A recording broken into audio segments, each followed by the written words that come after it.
So I've got the Jeep winch hooked up to this line, and it's wrapped around the back of the boat to a nice wide strap. I was on the back of the boat earlier, and the whole trailer tipped up in the air about a foot. And thankfully Susan was up here and noticed it. And so we put the barrel back here just in case to catch the stern. I've moved the nose of the carriage forward where it should have been all along, and we're going to try and pull the boat now into position with the Jeep winch. Jeep winch will pull 10,000 pounds easy. Here we go. My worry is the green rope's going to fail.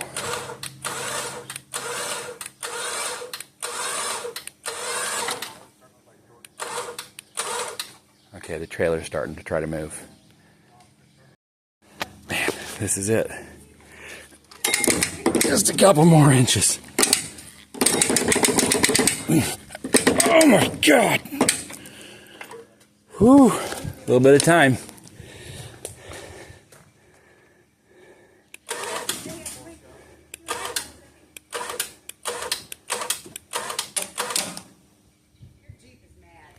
My Jeep's fine.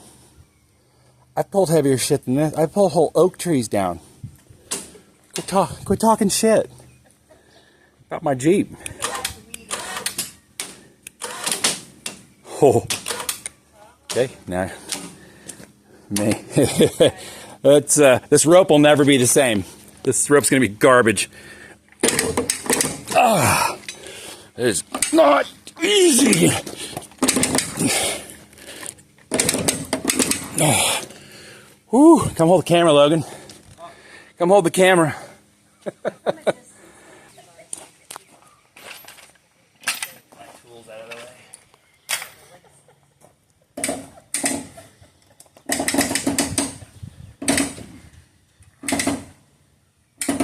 Oh, we're so close.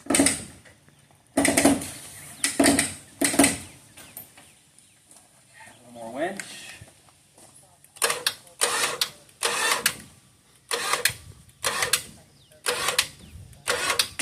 Bow rise when I do that. Mm-hmm. It's coming up the pad. Oh shit! Barrel knocked over. Wow, we've moved it a bunch. That scared me a little bit. Me too. I need another person. Just to come hold a pad. Mom! Come on, get over here.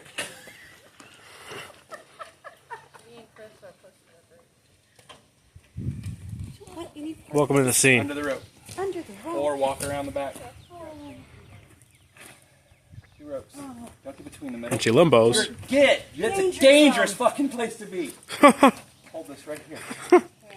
Lack of common sense here.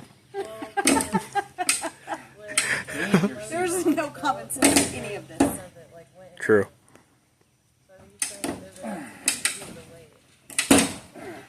We're in.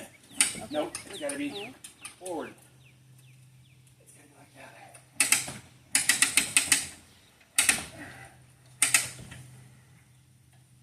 Yeah! I don't know what just happened, but I guess it was good. I just pulled the boat on the skids about a foot. So we're now riding correctly. Proper nose weight on the trailer. Thank you, thank you, thank you. Okay, yeah, okay. Now we return you to your regularly scheduled program. So this is what I had intended to do today before we had to slide the boat forward on the trailer. Which I'm not sure whether or not it may have damaged the trailer a little bit. Seems like we might have kind of twisted a beam down below, but it's not a lot, and it doesn't look terrible. I don't think we've compromised anything. But I'm going to have my friend John look at it, who's an expert. So what am I doing? I've sanded the companionway teak up here on the lid, and here on the opening, and even the top strip on the hatch. And now I'm applying teak oil. So it looked like this This stuff was really weathered. And what happens with teak when you don't take care of it, the grain, and see this is so worn I can't take all of it down. And that's okay. I mean, I've cleaned it up. I've gotten most of the gray, the ashiness looking off. It looked like this before. It looks like ash. At least it's brown. But the soft stuff in the grain will wear away faster than the harder fiber, and you end up getting this kind of rough texture. So we've sanded it to the point that I'm satisfied with it without really getting crazy with it. And now we're applying teak oil stain. I guess it's not stain, it's just teak oil. And this will penetrate the wood, help preserve it, keep her looking nice for another season. But what I'm going to do after this dries really well for a couple of days or even a week, I'll come back and hit it with boat varnish, teak varnish. And then it will be sealed. Now, the only deal with boat varnish is once you've put it on, you have to continue to put it on. So every year you got to give them a little hit with varnish to keep them nice and pretty. But it'll keep the moisture really off the wood, and it won't really age any more than it has in its for as old as it is. This has got to be 1985 wood. It's in pretty good shape. So yeah, it really makes a huge difference. So that's what we're doing today. Don't know what I'm doing after this. It's nice and quiet, sitting out here under the tree canopy. I wish it was shadier. It's nicer to work out here in the morning when it's shady. The sun's behind this tree mass if you get out here early. And it's a lot cooler. And I was doing that, but then it rained buckets and buckets of rain. Yeah, it looks great, doesn't it? I have to hose the boat out. That's all sandpaper dust. Well, it's evening. Sun's going down. I think it's about 8:30. So today I oiled all the teak, which are these grab rails here and here, the car track here, and this same one right down here. I oiled the teak on the companionway and the wood piece underneath. Gosh darn it, I've forgotten the term of that piece. And even the teak on the two rails here on my back drain area and my rudder handle. And I just gave the boat a little rinse off. Sawdust everywhere. So I sanded all this down, rubbed it with oil for teak, and it really turned out nice. It looks good. And it'll dry naturally, and we'll let her go for a couple days, and then we'll varnish it. And we'll get about 5 coats of varnish on it, and it'll look that good all the time. So I'm real pleased. I got the boat up on a big block of concrete, and then a nice big thick double stack of wood, some joist to get the bow up. I realized we were pointing downhill because this pad of concrete we're sitting on up here is higher than the gravel down there, which would allow water to pool in the cockpit and maybe not drain out the back effectively. So we didn't want that to happen. So we're at least level now, better. Hopefully, without putting a level on it, I can't tell if the bow is actually higher. But when I did fill this with water to wash it out, it all ran out the back. So hey, I'm cool with that. So I'm real happy. If anybody does any woodworking and is feeling real crafty, I would really, really love a custom built tiller handle. And that's just this piece of wood here, a piece of mahogany, or maybe a piece of walnut with a round ball on the end for your hand.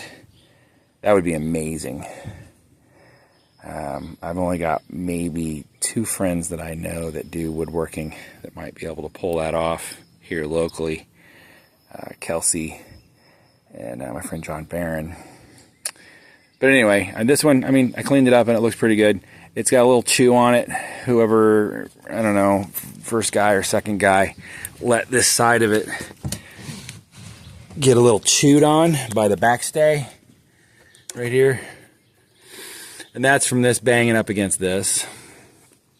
Either in storage or, I don't know.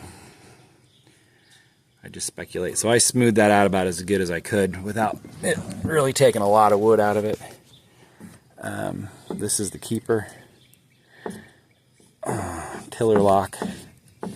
So if you need to get up on the bow and say adjust a sail or something, you can see she tends to fall to the port side. A lot of guys will steer like this. But you can pull this rope tight. You can crank the handle down. And I don't love this. I'll change this. I mean, it's okay. I might leave it and then adapt it. But you could put a cleat here. You could put one of these. So you just put the rope in it and cleat it in, and then you can pop it right out. The thought of, going up on the bow, so it's going to hold your tiller, and you would have 2 lines. You would have another line coming from this vertical post through this side, or you could use a single line, and you could have this go through the pulley and then go over there. So effectively you could lock it in any position. You could lock it straight, you could lock it with a little bit of port or a little bit of starboard. Anyway, that's what you do when you need to go up on the bow and maybe reef a sail or bring down a jib that's hanked on, and there's nobody else here to steer the boat. So this is a keeper for the boom when you're at dock, or if you're even up on trailer, or you're moving the boat in the yard on trailer to ramp. You can attach this to the back of your boom and keep it from swinging around. So that's about it. That's the Traveler. That's what that's called. And it'll have a series of ropes shackled onto that little loop right there. They go up to the boom, which will come off the mast.